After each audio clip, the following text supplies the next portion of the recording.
За 2016 оноос хойш Монгол Ардын нам төр барьсан.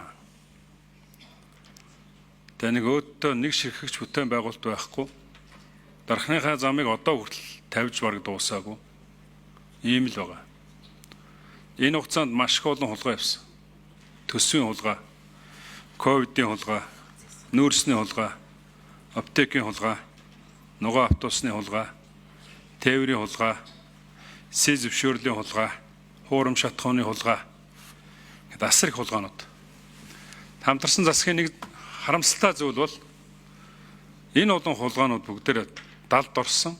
14 мега төсөл 300 одоо дэд төслийн одоо цаана одоо ингээд өнгөрсөн хугацааны энэ бүх зүйлүүд бүгдээр дарагдаж алга болж байгаад харамсаж байгаа.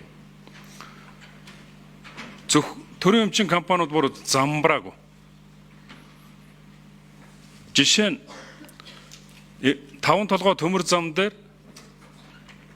980 хүн ажиллаж байгаа. Тэрний 100 хүн нь одоо гэрээгээр ажиллаж байгаа.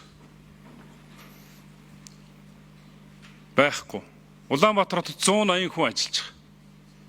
Тэдний нэлээд олонх нь тэр төмөр зам дээр очиж үзээгүй байна гэж байгаа шүү дээ. Гэтэл яг хувийн 200 хэдэн километр төмөр зам дээр 280 хүн тэр 5 толгой дээр ажилладаг, 2 ээлжээр ажилладаг.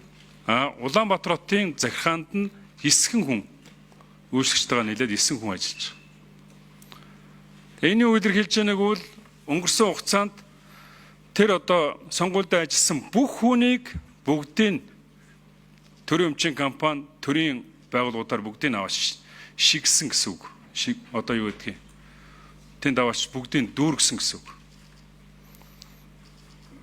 Шинэ Эрдэнэс нөгөө 5 толгой төмөр замын захирал нь муурандаа цээжвч авсан байгаа шүү дээ. Гол ямар замбрааг байна. Тэгээ энэ бүх зүйлийг ерөөсөө одоо хяндаг ийм хяналтгүй болчлоо гэдэг одоо энэ сандаг очрыг хэлдэг зөв. Тийм учраас энэ ард түмэн биднийг 2024 онд эрх баригч нь эрх баригч шиг бай, сөрөг хүчин шиг бай гэдэг ийм л одоо даалгавар өгсөн. Тийм учраас энэ ардсан намын гишүүд сайд нар засгаас гарах өргөдлөө өглөө. Сөрөг хүчин дээр очих гэж байгаад их баяртай байна. Ер нь цэрэн цээжиндээ бөөрн бөксөндөө байсан дээр энэ хамтарч энэ их хулгааг хаацалах ёсгүй. Тэгтээ баримт алга болдгоо гэдгийг хэлье.